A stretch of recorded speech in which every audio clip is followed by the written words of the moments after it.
Hello and welcome to News Hour on Souq News, where we take you around the globe on business and developmental stories.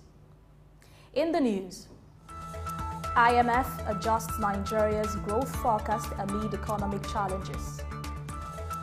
African Union urges dialogue amid ECOWAS exit threats from Niger, Mali and Burkina Faso. UAE Fuel Prize Committee announces February 2024 prize. Tesla faces 10% drop in California registrations.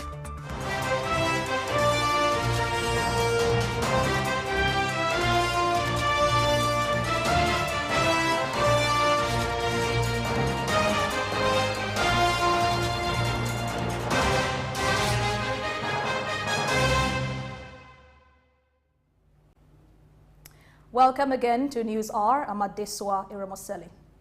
The International Monetary Fund has adjusted Nigeria's economic growth projections in its January World Economic Outlook update, lowering the forecast to 3.0% for 2024 from the October prediction of 3.1%. The revision is attributed to challenges in South Africa's economic activity, particularly logistical constraints affecting the transportation sector. Sub-Saharan Africa is expected to see growth rise from an estimated 3.3% in 2023 to 3.8% in 2024 and 4.1% in 2025. Despite this projection, concerns linger about elevated central bank policy rates, fiscal support withdrawal, and low productivity growth, leading to a projection below the historical average of 3.8%. The body highlights falling inflation, unwinding supply-side issues, and restrictive monetary policy as factors influencing the economic landscape. Moving on, the Nigerian government, in collaboration with the International Organization for Migration, IOM, has successfully conducted an evacuation operation bringing relief to 327 stranded Nigerians, including individuals released from the detention facilities in Tripoli, Libya. Charge d'affaires of the Nigerian Commission in Libya, Ambassador Kabiru Musa, who revealed this, expressed gratitude to Libyan authorities for their support in facilitating the release of those in detention. The evacuees, comprising of 165 individuals released from the Tripoli and others stranded in Tripoli International Airport and Benil International Airport. He affirms government's commitment to not abandoning its citizens abroad while anticipating more evacuation exercises throughout the year. The Lagos Metropolitan Area Transport Authority says the Lagos Blue Line recorded over 500,000 passenger traffic within just 5 months of its operations. The technical advisor of the agency, Mr. Osa Kenyaha, who revealed this while speaking at a transport summit in Lagos State, also noted that the Blue Line, currently in its initial stage, covering Marina to Mautu with strategic stations including Marina National Theatre Igomu, Orike Alaba and Mautu, aim to alleviate traffic congestion in the state. Originally projected to carry 500,000 passengers in a year, the Blue Line has already achieved this goal within its brief operational period, underscoring the significance of the rail project. Additionally, he revealed progress on the 37-kilometer red line from Agbado in Ogun State to Marina in Lagos, with the first phase set to start from Oyigbo to Alagbo, projected to carry 800,000 passengers annually. The red line is expected to commence operations in the first quarter of the year. Lagos is also advancing plans for green and purple rail lines with detailed feasibility studies completed, adding that the state is actively investing in high-capacity buses operating on CNG and electric energy to reduce reliance on petrol, with the Bus Rapid Transport System BRT utilizing multi-field public transport systems.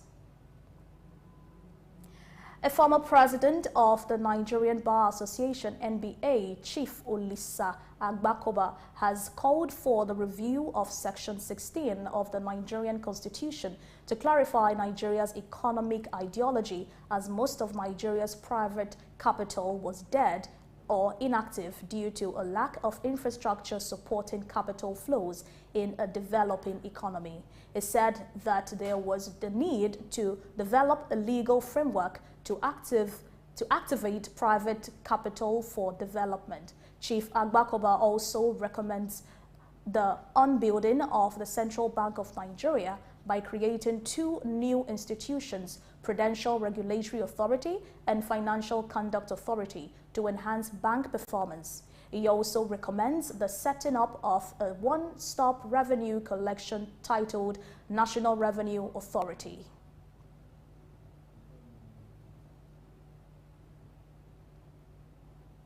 Elsewhere, the African Union has issued a call for dialogue between the Economic Community of West African States, ECOWAS, and the junta-led nation of Niger, Mali, and Burkina Faso, which recently declared their intent to exit the regional bloc. The decision of the trio to leave ECOWAS, as announced on Sunday, deals a setback to the bloc's effort for regional integration, especially as they were suspended following coup in these nations. AU expressed deep regrets over the withdrawal and urged combined efforts to preserve ECOWAS's irreplaceable unity, while strengthening African solidarity. The AU chairperson, Moussa Faki Mohammed, encouraged regional leaders to enhance dialogue between ECOWAS and the three countries. We'll take a breather now and return with the rest of the news. Stay with us. The National Theatre, Igomu, built during the military regime of Olusegun Obasanjo and finished in the time for the Second World Festival of Black Arts and Culture, Souq, in 1977. The theatre holds amazing treasures and memories. The artworks fill everyone with pride. The National Arts Theatre is visible from the motorway which connects Lagos Island and the mainland. The National Theatre is packed with the artworks of legendary contemporary Nigerian artists, stained glass walls by Yusuf Grillo, sculptures and murals by Lamidi Fakeye, Erabo Emopai, and many others. It was put to full use for a month as one of the 4 venues of the Second World Black and African Festival of Arts and Culture, tagged Souq 77. The complex hosted 16,000 participants from 56 African countries and the diaspora in an unprecedented showcase of African music, fine art, literature, drama, dance, and religion.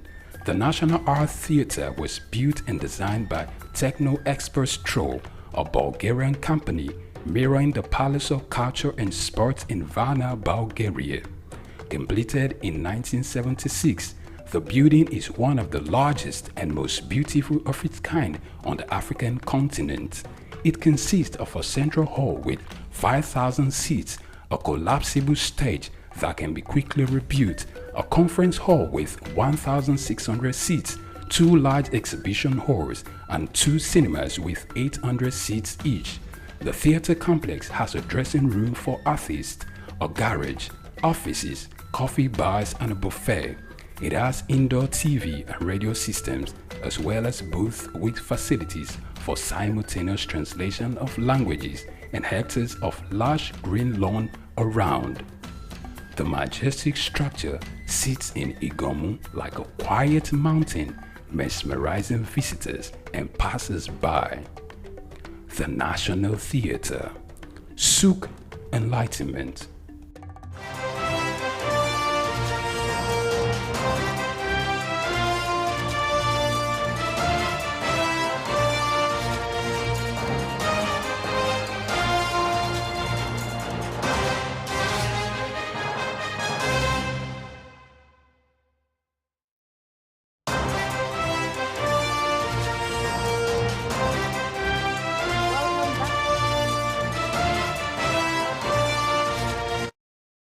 Souq News. On the international scene, South Africa Rand showed minimal movement early today in anticipation of the Federal Reserve's upcoming interest rate decision. The Rand hovered around 18.7800 against the dollar, a slight deviation from its previous close at 18.7850. The dollar index exhibited a 0.2% increase against a basket of currencies, while the U.S. Central Bank is anticipated to maintain current rates. Investors remain attentive to any indications regarding the timing of the potential rate adjustment. South Africa investors are also awaiting the release of the December trade balance data. On the stock market, both the top 40 index and the broader all-share index experienced a 0.4% decline in early trade. Concurrently, South Africa's benchmark 2030 government bond displayed early weakness, witnessing a 2.5 basic point increase in yield to 9.80%. United Parcel Service UPS has unveiled plans to cut 12,000 jobs and explore strategic alternatives for its Coyote trucking brokerage business due to its financial outlook.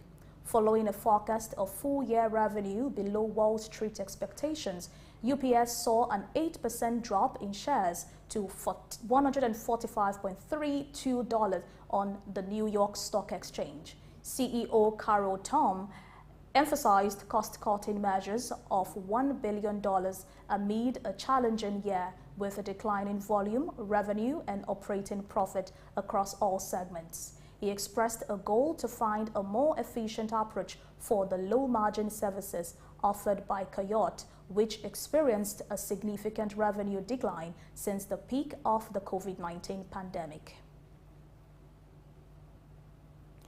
Amidst a global shift towards technology-driven advancement, business owners are compelled to adopt transformative strategies to align with evolving trends and ensure progress in the modern landscape. Speaking on technology, Israel Adeyemi has the report. Digital transformation is a process that goes beyond merely incorporating technology into existing business operations. It is a strategic initiative aimed at reshaping how companies operate, serve its customers, and how to position itself in the market. To achieve this, conducting a thorough assessment of the current state of technology becomes paramount. Checking of existing tools, understanding their strengths, weaknesses, and evaluating the cost becomes a key consideration. Also, businesses need to determine their future goals and visions, identify the gaps and lapses, and know how technology can address the identified challenges. Furthermore, the development of a technology roadmap is another key aspect of the digital transformation process. This high-level plan outlines the organization's tech strategy, including prioritized initiatives, timelines, budgets, and team members involved. It serves as a guide which enables everyone to align and helps in tracking progress effectively. Similarly, implementation of strategy is another crucial step that plays a critical role in ensuring the successful integration of new technologies, addressing potential security risk, logistical consideration, and defining disaster recovery plans. Likewise, the continuous measurement of key performance indicators are essential for assessing the impact and success of the technology strategy. At this point, flexibility and adaptability comes to play as businesses are urged to revise and adapt their technology roadmap based on data and evolving needs. This important approach, relying on insight gained throughout the digital transformation journey, ensures that technology strategy remains in tandem with business goals. In a nutshell, digital transformation is a comprehensive and ongoing process that requires careful planning, strategic vision, and adaptability for long-term success. Israel Adeyemi, Souq News. Thank you very much, Israel. Now, Global X, a US-based provider of exchange-traded fund ETFs, has opted to withdraw its application for a spot Bitcoin ETF, as revealed in a regulatory filing yesterday. This move distinguishes Global X as the first among the companies that sought approval from the US Securities and Exchange Commission (SEC) last year to withdraw their application, despite managing approximately $51 billion in assets under management in its ETFs globally. As of December 2023, the company chose to step back from pursuing a spot Bitcoin ETF. Saudi Arabia government has instructed the state oil company Saudi Aramco to halt its oil expansion plan and target a maximum sustained production capacity of 12 million barrels per day, a reduction of 1 million barrels per day from the 2020 target. Historically, Saudi Arabia has held the world's major spare oil capacity, ensuring global supply stability during conflicts or natural disasters. Despite currently pumping around 9 million barrels per day, well below the existing capacity of approximately 12 million barrels per day, the kingdom, as the world's largest oil exporter, plays a key role in OPEC's effort to balance market.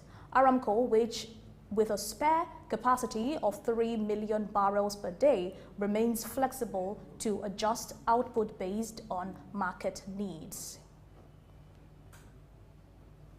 The UAE Fuel Price Committee has unveiled the February 2024 fuel prices effective from February 1.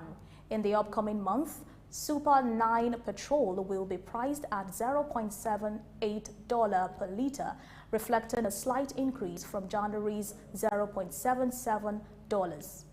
Special 95 petrol will cost $0.75 per litre, up from $0.74 in the previous month.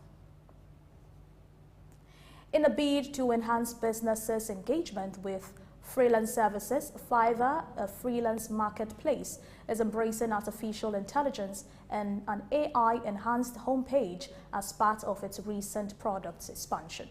According to the company's press release, the revamped homepage powered by Fiverr Neo, Fiverr's AI co-pilot technology, provides a more personalized and seamless navigable experience, granting users increased control. Businesses utilizing Fiverr Neo will benefit from tailored service recommendations to alleviate their projects. Spanish airport operator Aena has been granted permission by the government to hike airline fees by 4.09% this year, citing inflation and soaring energy costs. This decision, backed by the Spanish cabinet, has drawn criticism from low-cost carriers like Ryanair. Aena, predominantly state-owned, justifies the move as aligning with similar steps taken by European counterparts amid pandemic fallout and inflationary pressures. Despite the increase, Aena asserts that charges per passenger remains lower than pre-pandemic levels and those of key European rivals.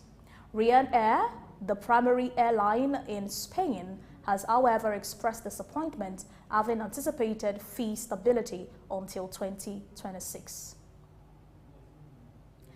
The Asian Development Bank (ADB) has granted approval for a $419.6 million loan for the city-wide inclusive sanitation project aimed at enhancing access to climate resilience and well-managed sanitation services in Indonesia. Despite 77% of Indonesian households having basic sanitation facilities, only 7% have access to safely managed sanitation, contributing to issues like flooding, groundwater pollution, and associated health risks.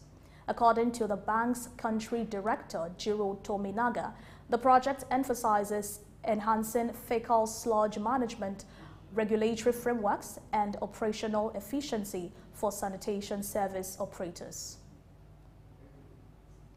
As part of efforts to reduce climate change-induced weather hazards in India, Asia Development Bank's private sector operations is supporting IIFL Home Finance to facilitate a loan for economical disadvantaged women to buy green certified homes. The bank's technical assistance program is also supporting the firm with on-lending tools to developers for the construction of green housing using various methods that are vetted for climate resilience and carbon emission reduction.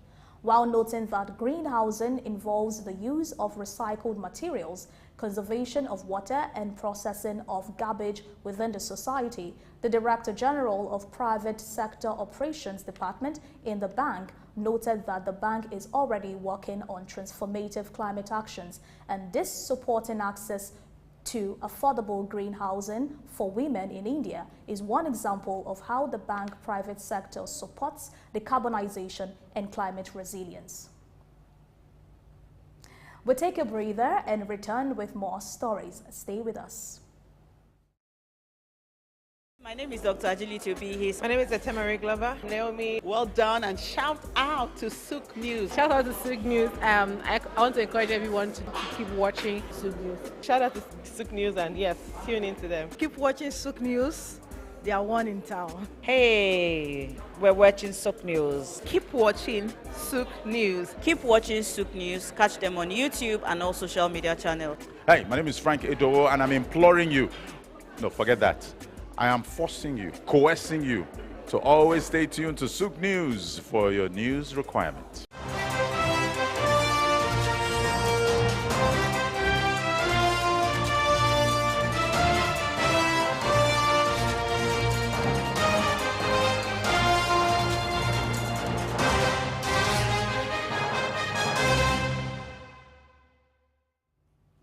Welcome back. Moving on. Amid growing concerns about the economic and financial impact of the climate crisis, the European Central Bank, ECB, has reaffirmed its commitment to climate actions by announcing an expanded focus on climate change for 2024 and 2025. The bank has identified 3 key areas of focus, including the implication of the green transition, the physical impact of climate change, and risk related to nature loss for the economy and financial system. The bank's president, Christine Lagarde, stressed the need to adapt to the changing economic and financial landscape influenced by a hotter climate and natural capital degradation. According to the bank, these efforts align with the bank's mandate to account for climate change effects while contributing to environmental protection goals and supporting the European Union's climate objective. Asian shares experienced a widespread decline today, accompanied by a slide in the Australian dollar following unexpected subdued inflation data. Concurrently, Japanese government bond yields edged higher, reflecting increasing expectations of an imminent policy shift from the Bank of Japan. Similarly, concerns deepen in Chinese markets as an official factory survey revealed a 4th consecutive month of contraction in manufacturing activity, underscoring the challenges faced by the world's 2nd largest economy in regaining momentum. Malaysia's Sultan Ibrahim of Johor has been officially installed as the 17th king in the ceremony at the National Palace of Kuala Lumpur. While the monarch traditionally holds a ceremonial role, it has gained influence in recent years, leading the king to occasionally employ discretionary powers to address political instability. The country, boasting of over $407.03 billion operates under a unique system. Malaysia's 9 royal families take turns assuming the role every 5 years. At 65, Sultan Ibrahim succeeds Al-Sultan Abdullah Sultan Ahmad Shah, returning to lead his home state of Pahang. Japan Kyushu Electric Power has announced plans to explore a new group structure considering options such as spinning off growth-oriented ventures and establishing a holding company through stock transfers, expressing optimism about business opportunities but acknowledging escalating uncertainties, particularly in the face of rising fuel prices. Souq Electric aimed to reinforce growth in its domestic electric power sector. While specific details about the proposed restructuring were not disclosed, the company's shares saw a positive response, rising by 1.38%, surpassing the Nikkei index's marginal decline of 0.12%. The Competition and Consumption Commission of Singapore has initiated an in-depth examination of the proposed acquisition of Transcab, Singapore's third-largest taxi operator, by Grab Holdings unit. Grab, listed on NASDAQ, unveiled its intention to acquire Transcab in July, forming a fleet exceeding 2,500 vehicles. The review follows the submission of required documents by the parties on January 25, prompted by the Commission's earlier concern about potential competition issues.